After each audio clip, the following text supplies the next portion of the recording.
Wow! Hi guys, maayong buntag, no? So dire naman ta sa to ang lutuan, no, sa tong abuhan.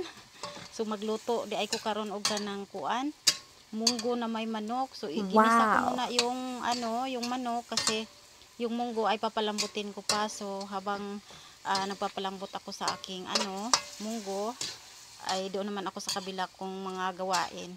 So ito yung ating for today's ulam, munggo at saka manok. Ayan, salamat sa iyong pagtanaw. Bye bye. So guys, yung aking munggo Wow! na pinapalambot. So maya maya ay ilagay ko na po yung manok, kasi yung manok na ilagay ko dito ay medyo matigas, kaya medyo isabay ko sila para sabay silang lumambot, ang munggo at saka yung manok.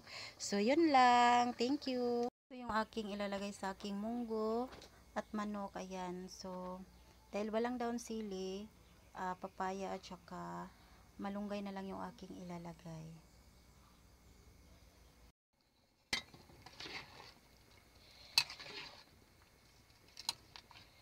Wow!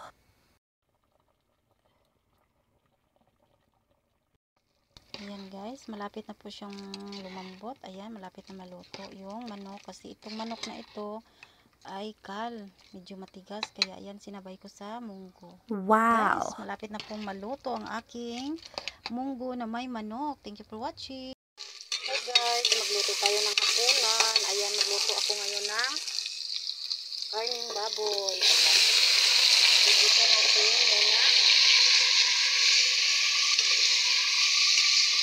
Wow! Isigang ko po mga guys. Lagyan ko na gulay at lagyan ko na pangpaasim. Ayan. Ito po yung aking gagamitin ng mga gulay dahil wala pong kangkong. So, ayan lang, masarap naman. Ayan. Thank you for watching. Wow! Ito pala yung aking yesterday recipe, no? Sinigang na karning baboy. Ayan, sobrang sarap po. Thank you for watching.